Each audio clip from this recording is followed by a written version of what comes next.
Hello guys, thanks very much for watching the Great Apostate. Hope you're doing well. I'm just talking today, so I don't need my notes, don't need my computer. It's lovely, you get the book background. Hope you're all doing well. This week was a very strange week for me. I had an experience that it would be at an apostate convention. It really would. I thought it was an interesting one though, so I wanted to share it with you. I was cleaning carpets today, which is what I mostly do when I'm not trying to fruitlessly write a book about the Jehovah's Witnesses. Who knew it's difficult to be funny about a cult that sexually abuses children? Who knew? Anyway, so I was cleaning carpets today and I came up to a lovely older couple, probably mid-70s, in a house in Belfast, and they had one of those no cold calling, no politics, no religion, we'll kick you out basically. And I was like, oh, right, okay. So I knocked the door and I said, hi, I'm here to clean your suite, and chatted to them. And I sort of, you try to make some kind of connection. So I said, oh, I love your no cold calling sign. I says, is that to scare away the Jehovah's Witnesses? So then it all sort of, the woman's name was, I think, Annie, and he was called Eric. And it took a sort of a silence then. And she says, well, the Jehovah's Witnesses don't call around here much, son. I thought, okay, why is that? And she said, because he used to be one, pointing to her husband. I was like, whoa, me too! So we got talking, obviously, as you do, and it turns out that her husband Eric, he had just left the Witnesses about 2 or 3 years, and it was all over the paedophile stuff. So, but of course they had told him, it's not true, it's all apostate lies, to which he was able to show them some stuff on Facebook that he had been given, which said, no, it's not lies, look, it's true.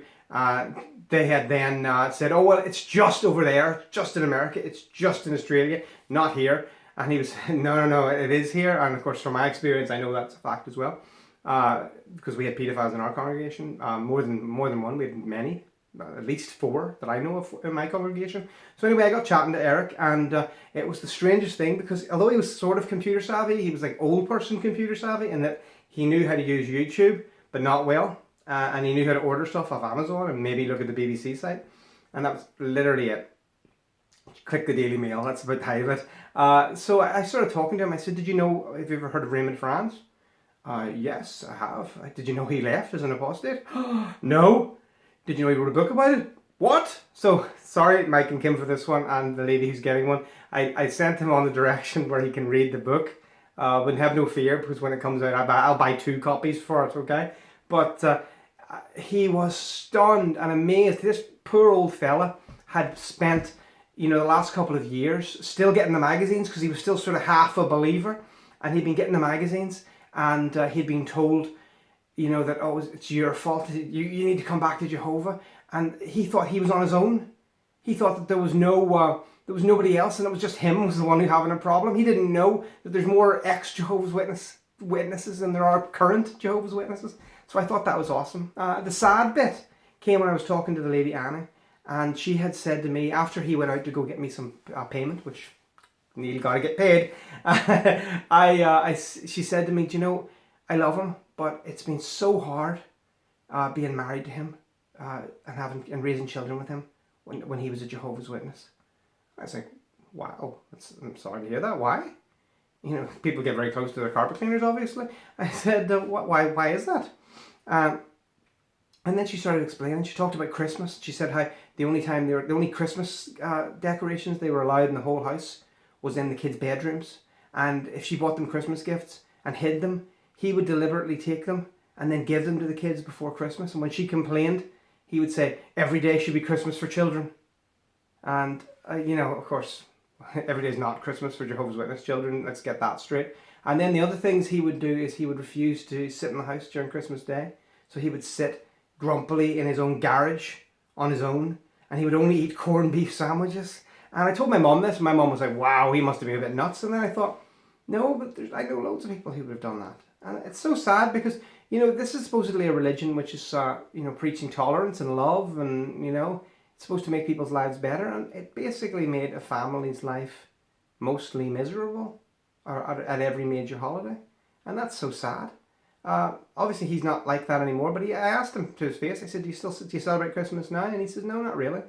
And I mean, a lot of us, I've mentioned this before, a lot of us have that issue where we talk like you try to play it up for your children, but it doesn't feel that much. This year, it felt pretty good for me this Christmas, but so I did sympathise with them, but I really sympathise with the family, and I thought it's so sad that for years people are harmed by this damaging cult.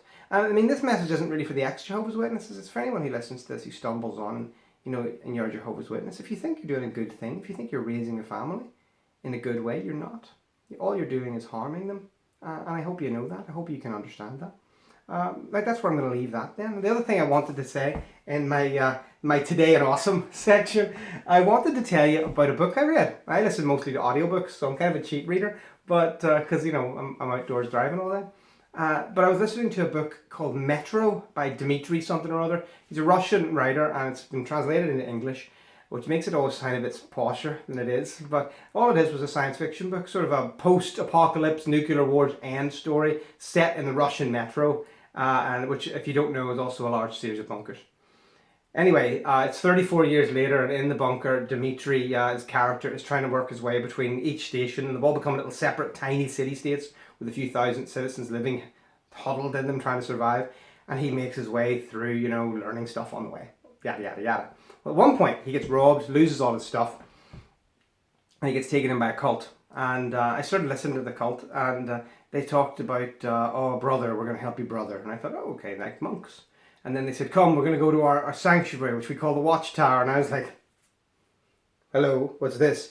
And then they started, they fed him and they clothed him, which, clearly Jehovah's Witnesses wouldn't do. So he's not that accurate. But then he went on and he said, you've got to go to our church services if you want help. And I was like, sounds right. And this is when this Russian guy, right? He then basically spends what must be 15 of the most boring pages ever, although it's a good book.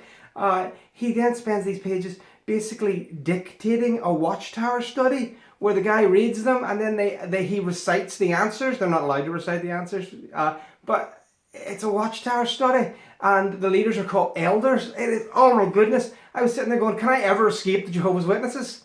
Apparently even in a dystopian future, a post-apocalyptic wilderness underground, there's going to be a kingdom hall. It's a nightmare. Guys, I hope you're doing well. This is a lovely March. We're getting absolutely glorious weather here. I'm busy as a bee, and life is good. I'm still working on my book. I haven't decided what to call it. It might just be The Great Apostate. But it's a struggle, to be honest, at the moment. As I said at the beginning, we're really pushing to try and make it funny. Me. I'm pushing to make it funny, but it's very difficult in places to say, hey, yeah, remember that cool time when my sister got kicked out of the house? So funny. Remember that time when she nearly died not taking blood? Ha! Hilarious! You get my point. So I'm working on that. I hope to have it out in the next couple of months. I'm struggling, guys. I'm struggling. Other than that, I hope you're doing well. I'm having a lovely day, and I hope you are too. Now I'm going to nip around and turn the camera off. Thank you very much for watching. And like and subscribe if you like and subscribe. Take care.